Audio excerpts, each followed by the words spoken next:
This video is on section 11.3, which covers gas exchanges in the body. So there's two different exchanges that are taking place that we want to summarize, and those are external respiration and internal respiration. External respiration, this is the exchange of gases in the lungs, and internal respiration is the exchange of gases in the tissues. So most of the oxygen carried in the blood is attached to the heme portion of hemoglobin. We're not going to look at the structure of the hemoglobin molecule in any great detail, but just know that oxygen is carried in the heme portion of the hemoglobin molecule, which, as you know, is the protein found in the red blood cell. So this is a summary of the two processes. We have the external respiration and the internal respiration. So external respiration is the exchange of gases at the lungs, and internal respiration is the exchange of gases and the tissues and the rest of the systems of the body. So with external respiration, it's the exchange of gas between air in the alveoli of the lungs and blood in the pulmonary capillaries. So CO2 leaves the blood at that location and O2 enters the blood. Blood in the pulmonary capillaries, it has a higher partial pressure of CO2, and if you just think of partial pressure as being a concentration, so in the pulmonary capillaries, you have a higher concentration or higher partial pressure of CO2 than in the air in the atmosphere that we breathe in. So therefore, CO2 is going to diffuse out of the plasma and into the lungs. And CO2 is generally carried in the plasma as a bicarbonate ion. And as CO2 diffuses out of the plasma, we have the enzyme called carbonic anhydrase, and this speeds up the breakdown of the actual carbonic acid into H2O and CO2, which drives the reaction to the right. Therefore, you have more carbon dioxide then that's going to diffuse out of the blood. So here is again a diagram just illustrating that where you have the carbonic acid or the bicarbonate molecule converts to carbonic acid, and then you have the enzyme carbonic anhydrase, which breaks up the carbonic acid molecule into CO2 and H2O, and thereby allowing the CO2 to diffuse out of the blood and into the alveoli of the lungs. So blood returning from the systemic capillaries, it has a lower partial pressure of oxygen than the air in the atmosphere, which we breathe in to the alveoli. So therefore, O2 is going to diffuse into the plasma and then into the red blood cells. So hemoglobin, it has a higher affinity for O2 at lower temperatures and higher pH. So those are the conditions that you will find in the lungs. So it's going to readily take up oxygen. Hemoglobin, it takes up O2 and then becomes oxyhemoglobin. And this would be a diagram representing that. So you have lower temperatures and higher pH here, which then allows the O2 to diffuse out of the alveolus into the blood. And of course, that goes along with the partial pressure gradient. So the partial pressure of O2 in the blood is much lower than the partial pressure of O2 in the atmospheric oxygen that we breathe into the alveolus.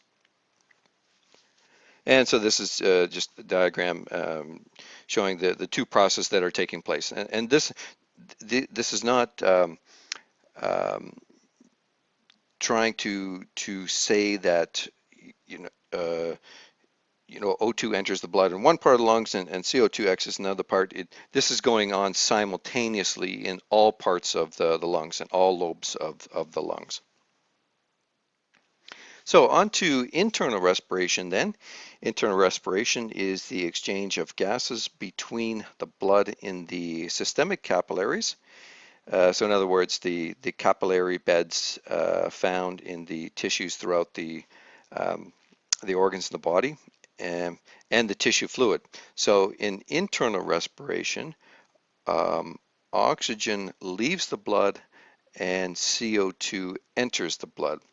So tissues have a higher temperature and lower pH than at the lungs, and also the partial pressure of O2 is lower in the tissue fluid um, than it is in the blood. So therefore, oxyhemoglobin is readily going to give up its oxygen molecule at the tissues, which then diffuses out of the blood and into the tissues to be taken up by the different organs.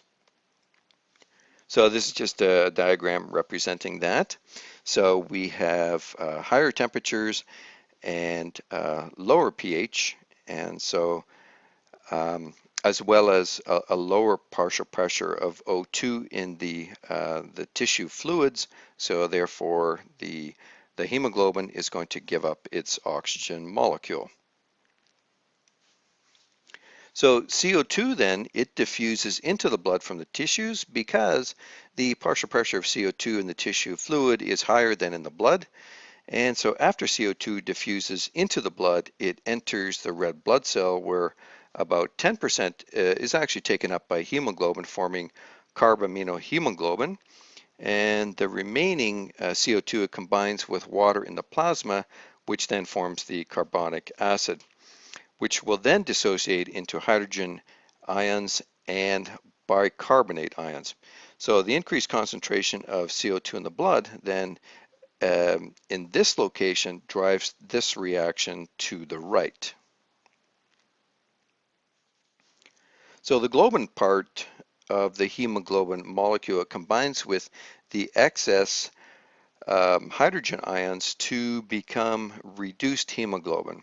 And blood that leaves the systemic capillaries is more of a dark maroon color because the red blood cells, they contain reduced hemoglobin. So this is responsible for the darker colored blood that is lower in oxygen. We tend to refer to it as being more of a blue color. It's maybe not necessarily blue, it's more of a dark maroon, definitely darker though than the more oxygenated blood. So when blood reaches the lungs, then the CO2 readily diffuses out of the blood and is exhaled.